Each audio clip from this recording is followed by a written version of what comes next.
first humans to have a brain relatively similar to ours. In particular, the neocortex, the newest part of the brain and the region responsible for higher functions like language, was roughly the same size 200,000 years ago as today. You are walking around with the same hardware as your Paleolithic ancestors.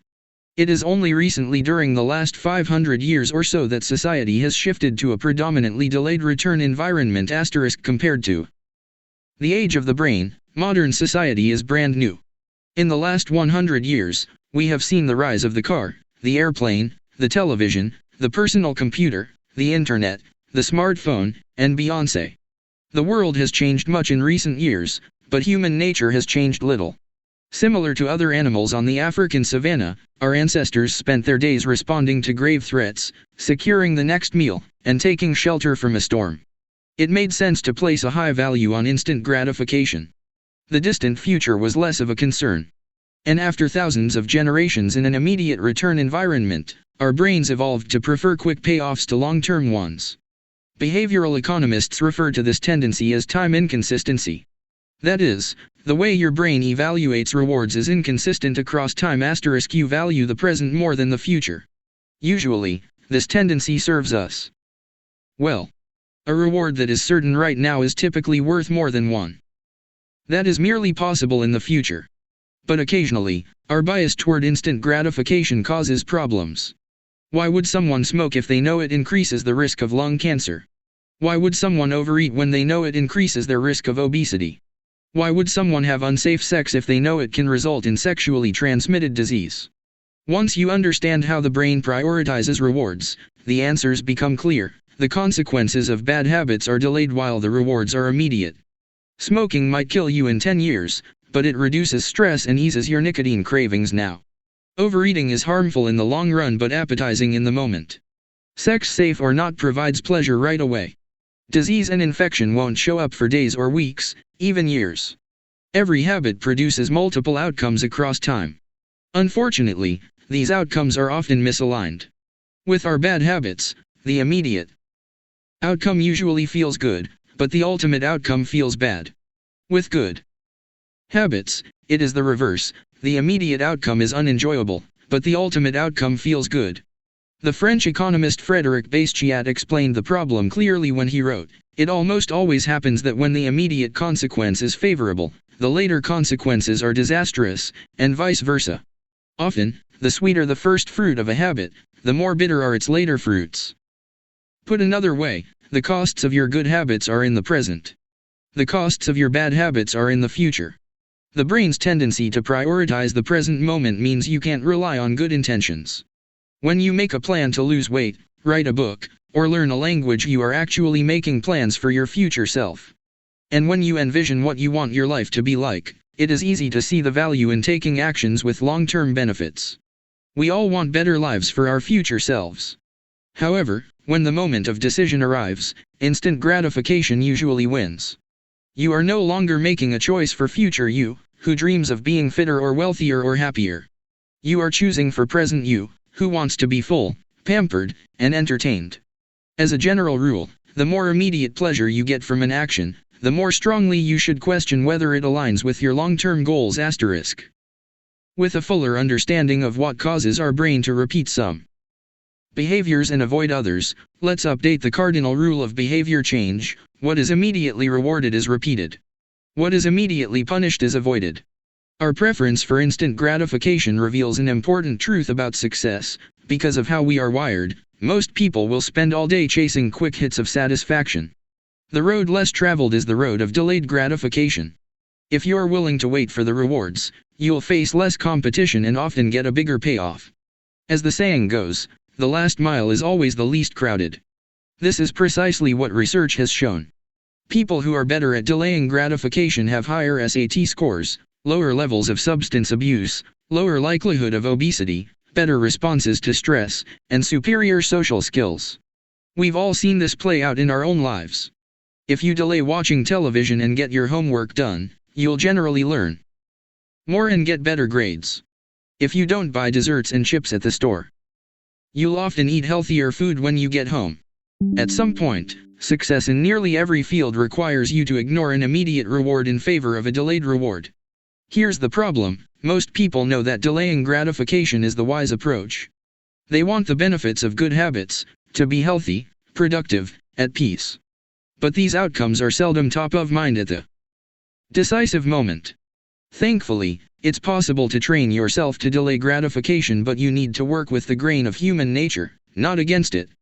The best way to do this is to add a little bit of immediate pleasure to the habits that pay off in the long run and a little bit of immediate pain to ones that don't. How to turn instant gratification to your advantage. The vital thing in getting a habit to stick is to feel successful, even if it's in a small way. The feeling of success is a signal that your habit paid off and that the work was worth the effort. In a perfect world, the reward for a good habit is the habit itself. In the real world, good habits tend to feel worthwhile only after they have provided you with something. Early on, it's all sacrifice. You've gone to the gym a few times, but you're not stronger or fitter or faster, at least, not in any noticeable sense.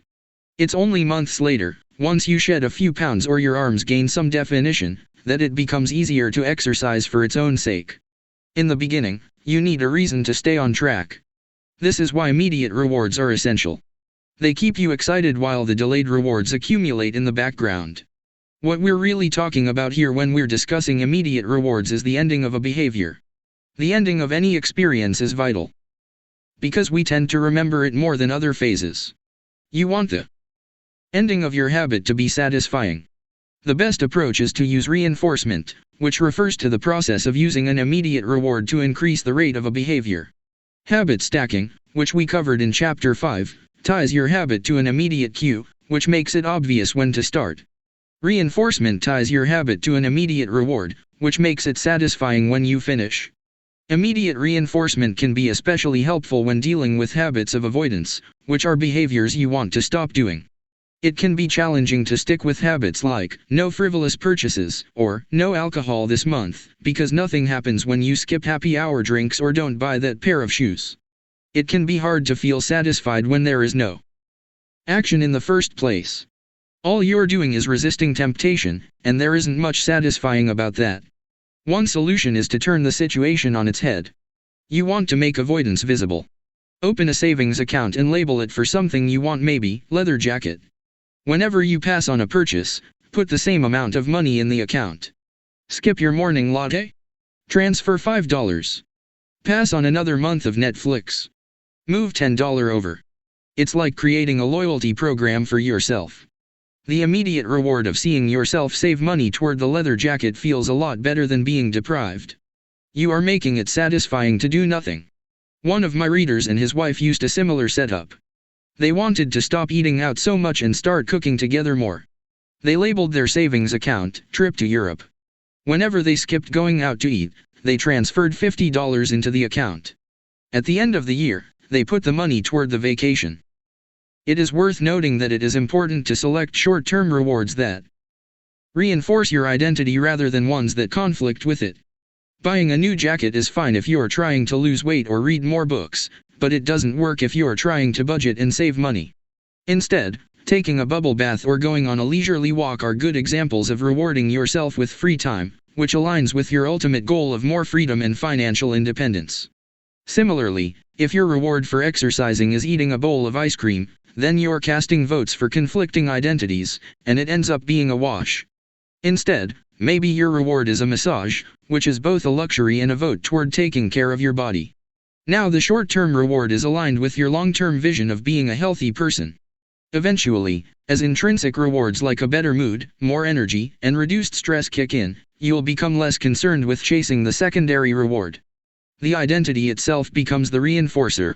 You do it because it's who you are and it feels good to be you. The more a habit becomes part of your life, the less you need outside encouragement to follow through. Incentives can start a habit. Identity sustains a habit.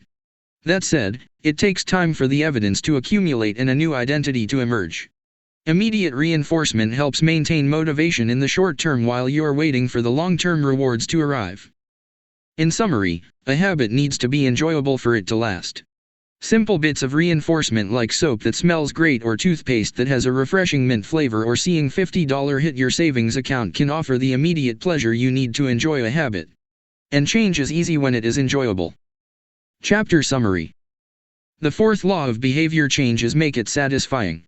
We are more likely to repeat a behavior when the experience is satisfying. The human brain evolved to prioritize immediate rewards over delayed rewards. The cardinal rule of behavior change: what is immediately rewarded is repeated. What is immediately punished is avoided.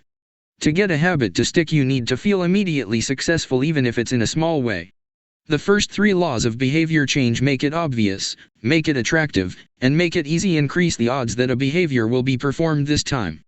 The fourth law of behavior change: make it satisfying, increases the odds that a behavior will be repeated next time. 16. How to stick with good habits every day. In 1993, a bank in Abbotsford, Canada, hired a 23-year-old stockbroker named Trent Dursmid. Abbotsford was a relatively small suburb, tucked away in the shadow of nearby Vancouver, where most of the big business deals were being made. Given the location, and the fact that Dursmid was a rookie, nobody expected too much of him. But he made brisk progress thanks to a simple daily habit. Dursmid began each morning with 2 jars on his desk. One was filled with 120 paper clips. The other was empty. As soon as he settled in each day, he would make a sales call. Immediately after, he would move 1 paper clip from the full jar to the empty jar, and the process would begin again. Every morning I would start with 120 paper clips in 1 jar, and I would keep dialing the phone until I had moved them all to the second jar, he told me. Within 18 months, Dursmid was bringing in $5 million to the firm. By age 24, he was making $75,000 per year, the equivalent of $125,000 today. Not long after, he landed a 6-figure job with another company. I like to refer to this technique as the paper clip strategy, and, over the years, I've heard from readers who have employed it in a variety of ways. One woman shifted a hairpin from one container to another whenever she wrote a page of her book. Another man moved a marble from one bin to the next after each set of push UPS. Making progress is satisfying, and visual measures like moving paper clips or hairpins or marbles provide clear evidence of your progress. As a result, they reinforce your behavior and add a little bit of immediate satisfaction to any activity. Visual measurement comes in many forms: food journals, workout logs, loyalty punch cards, the progress bar on a software download, even the page numbers in a book. But perhaps the best way to measure your progress is with a habit tracker. How to keep your habits on track. A habit tracker is a simple way to measure whether you did a habit. The most basic format is to get a calendar and cross off each day you stick with your routine. For example, if you meditate on Monday, Wednesday, and Friday, each of those dates gets an X. As time rolls by, the calendar becomes a record of your habit streak. Countless people have tracked their habits, but perhaps the most famous was Benjamin Franklin. Beginning at age 20, Franklin carried a small booklet everywhere he went and used it to track 13 personal virtues. This list included goals like lose no time, be always employed in something useful, and avoid trifling conversation. At the end of each day, Franklin would open his booklet and record his progress. Jerry Seinfeld reportedly uses a habit tracker to stick with his streak of writing jokes.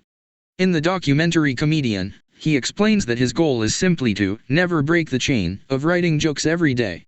In other words, he is not focused on how good or bad a particular joke is or how inspired he feels. He is simply focused on showing up and adding to his streak. Don't break the chain is a powerful mantra. Don't break the chain of sales calls and you'll build a successful book of business. Don't break the chain of workouts and you'll get fit faster than you'd expect. Don't break the chain of creating every day and you will end up with an impressive portfolio. Habit tracking is powerful because it leverages multiple laws of behavior change. It simultaneously makes a behavior obvious, attractive, and satisfying. Let's break down each one. Benefit number 1: habit tracking is obvious. Recording your last action creates a trigger that can initiate your next one. Habit tracking naturally builds a series of visual cues like the streak of X's on your calendar or the list of meals in your food log. When you look at the calendar and see your streak, you'll be reminded to act again. Research has shown that people who track their progress on goals like losing weight, quitting smoking, and lowering blood pressure are all more likely to improve than those who don't. One study of more than 1,600 people found that those who kept a daily food log lost twice as much weight as those who did not. The mere act of tracking a behavior can spark the urge to change it. Habit tracking also keeps you honest. Most of us have a distorted view of our own behavior. We think we act better than we do. Measurement offers one way to overcome our blindness to our own behavior and notice what's really going on each day. One glance at the paper clips in the container and you immediately know how much work you have, or haven't, been putting in. When the evidence is right in front of you, you're less likely to lie to yourself. Benefit number 2, habit tracking is attractive. The most effective form of motivation is progress. When we get a signal that we are moving forward, we become more motivated to continue down that path. In this way, habit tracking can have an addictive effect on motivation. Each small win feeds your desire. This can be particularly powerful on a bad day. When you're feeling down, it's easy to forget about all the progress you have already made. Habit tracking provides visual proof of your hard work, a subtle reminder of how far you've come. Plus, the empty square you see each morning can motivate you to get started because you don't want to lose your progress by breaking the streak. Benefit number 3, habit tracking is satisfying. This is the most crucial benefit of all. Tracking can become its own form of reward. It is satisfying to cross an item off your to-do list, to complete an entry in your workout log, or to mark an X on the calendar. It feels good to watch your results grow, the size of your investment portfolio, the length of your book manuscript, and if it feels good, then you're more likely to endure. Habit tracking also helps keep your eye on the ball. You're focused on the process rather than the result. You're not fixated on getting six-pack abs, you're just trying to keep the streak alive and become the type of person who doesn't miss workouts. In summary, habit tracking, 1. Creates a visual cue that can remind you to act. 2. Is inherently motivating because you see the progress you are making and don't want to lose it. And 3. Feels satisfying whenever you record another successful instance of your habit. Furthermore, habit tracking provides visual proof that you are casting votes for the type of person you wish to become, which is a delightful form of immediate and intrinsic gratification. You may be wondering, if habit tracking is so useful, why have I waited so long to talk about it? Despite all the benefits, I've left this discussion until now for a simple reason: many people resist the idea of tracking and measuring. It can feel like a burden because it forces you into two habits: the habit you're trying to build and the habit of tracking it. Counting calories sounds like a hassle when you're already struggling to follow a diet. Writing down every sales call seems tedious when you've got work to do. It feels easier to say, "I'll just eat less," or "I'll try harder," or "I'll remember to do it." People inevitably tell me things like, "I have a decision journal, but I wish I used it more," or "I recorded my workouts for a week, but then quit." I've been there myself. I once made a food log to track my calories. I managed to do it for one meal and then gave up. Tracking isn't for everyone, and there is no need to measure your entire life. But nearly anyone can benefit from it in some form, even if it's only temporary. What can we do to make tracking easier? First, whenever possible, measurement should be automated. You'll probably be surprised by how much you're already tracking without knowing it. Your credit card statement tracks how often you go out to eat. Your Fitbit registers how many steps you take and how long you sleep. Your calendar records how many new places you travel to each year. Once you know where to get the data, add a note to your calendar to review it each week or each month, which is more practical than tracking it every day. Second, manual tracking should be limited to your most important habits. It is better to consistently track one habit than to sporadically track 10. Finally, record each measurement immediately after the habit occurs. The completion of the behavior is the cue to write it down. This approach allows you to combine the habit stacking method mentioned in Chapter 5 with habit tracking. The habit stacking plus habit tracking formula is: after current habit, I will track my habit. After I hang up the phone from a sales call, I will move one paper clip over. After I finish each set at the gym, I will record it in my workout journal. After I put my plate in the dishwasher, I will write down what I ate. These tactics can make tracking your habits easier. Even if you aren't the type of person who enjoys recording your behavior, I think you'll find a few weeks of measurements to be insightful. It's always interesting to see how you've actually been spending your time. That said, every habit streak ends at some point. And, more important than any single measurement, is having a good plan for when your habits slide off track. How to recover quickly when your habits break down. No matter how consistent you are with your habits, it is inevitable that life will interrupt you at some point. Perfection is not possible. Before long, an emergency will pop up, you get sick, or you have to travel for work, or your family needs a little more of your time. Whenever this happens to me, I try to remind myself of a simple rule: never miss twice. If I miss one day, I try to get back into it as quickly as possible. Missing one workout happens, but I'm not going to miss 2 in a row. Maybe I'll eat an entire pizza, but I'll follow it up with a healthy meal. I can't be perfect, but I can avoid a second lapse. As soon as one streak ends, I get started on the next one. The first mistake is never the one that ruins you. It is the spiral of repeated mistakes that follows. Missing once is an accident. Missing twice is the start of a new habit. This is a distinguishing feature between winners and losers. Anyone can have a bad performance, a bad workout, or a bad day at work. But when successful people fail, they rebound quickly. The breaking of a habit doesn't matter if the reclaiming of it is fast. I think this principle is so important that I'll stick to it even if I can't do a habit as well or as completely as I would like. Too often, we fall into an all-or-nothing cycle with our habits. The problem is not slipping up, the problem is thinking that if you can't do something perfectly, then you shouldn't do it at all. You don't realize how valuable it is to just show up on your bad, or busy, days. Lost days hurt you more than successful days help you. If you start with $100, then a 50% gain will take you to $150. But you only need a 33% loss to take you back to $100. In other words, avoiding a 33% loss is just as valuable as achieving a 50% gain. As Charlie Munger says, the first rule of compounding: never interrupt it unnecessarily.